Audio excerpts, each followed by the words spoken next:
マ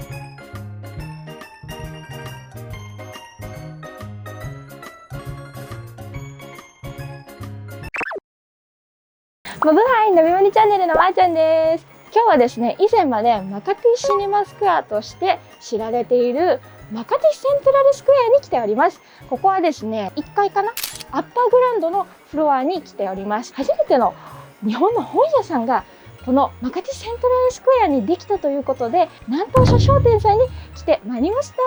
それでは早速見ていきましょう。こちらですね、向こう側にすぐジョリビーがあるその向かい側らへんにこちら南東社商店さんがあります。早速入り口らへんにこちらファッション雑誌などが置いてあります。本田翼ちゃんです。あとはですね、私もよく日本に行ったら絶対買うんですけど、ビビジャニーズが表紙になってる本もありますね。こういった女性向けの雑誌などは、今後2ヶ月遅れのものをフィリピンに持ってきて売る予定だそうなので、ぜひとも楽しみにしてください。フィリピン丸ごと4コマ漫画。フィリピンに住みます芸人の吉本のお笑い芸人さん、堀越さんが書いた4コマ漫画になります。そしてこちらはね、フィリピンに住んでました過去形のモデルクーヤサーくんがコラボして出している本になります。これかわいい。ジョリビー。南東書商店のオーナーさん、石山さんに話を聞いていきたいと思います。よろしくお願いします。よろしくお願いします。勤めてた企業を退職して、自宅でフリーの仕事をもっぱらしてたんですけれども、少し時間に余裕ができたので、家の本棚の整理を始めたんですよね。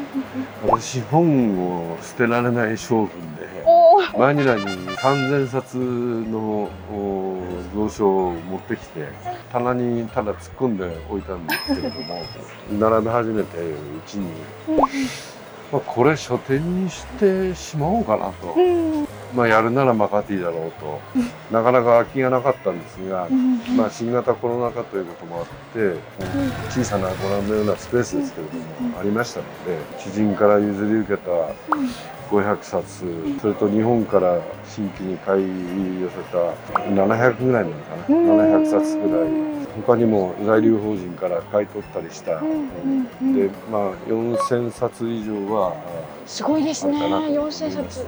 太平洋戦争後は初めてだと思います。初めてフィリピンに来たのは1983年ですけれども、その時にはありませんでした。戦前はダファとか、マニラに何万人単位で移民がいましたので、あったかもしれませんけれども、基本的に新古書を扱う古書店です。この感染拡大中にオープンしようとは思っておりませんでした。契約をしたのが12月の初め頃です。むしろ感染者が急減してたんで、してましたね。これはちょっと予想外でした。本当は開店記念のパーティーとかもやろうかなと考えてたんですけど、こういう状況なので、それを諦めて1月15日開店を予定してましたので、開店は粛々と始めるということに。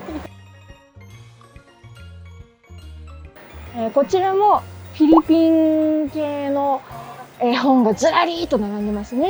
セブ島2人暮らしという本など、アジア系の本もたくさんありますね。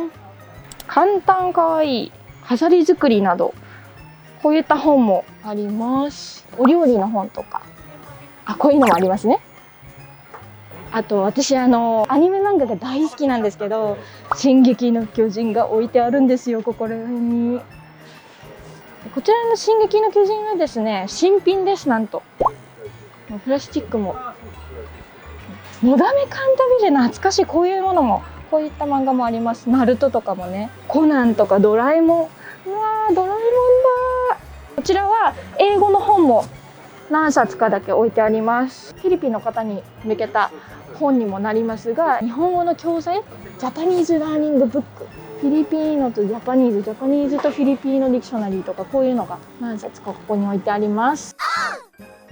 そうですね、まあどんなお客さんでももちろん歓迎ですけれども、人口比としては企業駐在員その家族が圧倒的に多いので、そういう方たちがに来ていただきたいし、そういう方たちが求めてる本をこちらもいろいろ調査しながら取り揃えていきたいというふうに思っています。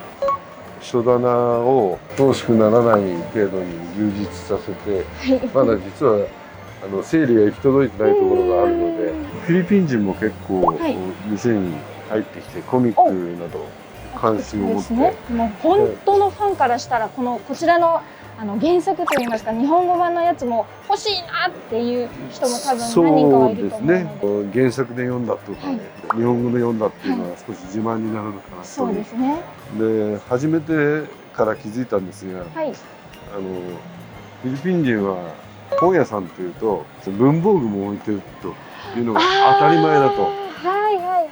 ボールペンとか文房具あれないかこれないかと、文房具に偏りしぎてるんじゃないかと。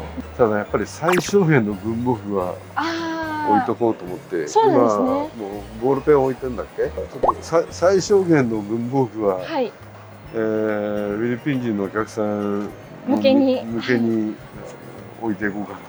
個人個人の趣味に個性がかなり反映するので、あんまりはっきりこれはっていうふうには言えませんけど、私の世代のは「明日のジョー」って知ってますか？ボクシング漫画で。明日のジョー。この絵は見たことありますね。あります。ここに並べる前にちょっと汚さないように丁寧に読み始めたら思わず最後まで読み込んでしまいました。ロングセラーの名作ですけど、沢木耕太郎の「深夜特急」っていう日本からヨーロッパまで旅行する、沢木耕太郎さんというノンフィクション作家の代表作と言えるような作品です。個人的にはここに並べてる小説は全部おすすめですか？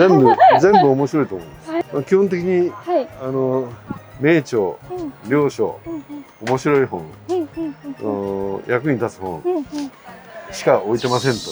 はい、そういうのしかありません。こちらの本を買おうかなと思います。で、レジの方に行きます。はい、ありがとうございます。やった、買っちゃった。ロイナさん、日本語上手ですね。ちょっとです。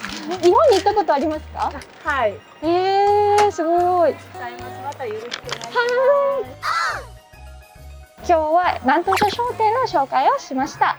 今後もマニラにお住みの方々が読みたい本をできるだけ多く揃えていきたいというふうに思っておりますので、どうぞよろしくお願いいたします。よろしくお願いします。では皆さん、次の動画までキタキッバイバーイ。ナビマニチャンネルはフィリピンのトレンドを伝えるフリーペーパーナビマニラの公式チャンネルです。詳しくは概要欄までチェックしてみてください。この動画が良かったと思ったらいいねとチャンネル登録よろしくお願いします。では次の動画までキタキッバイバイ。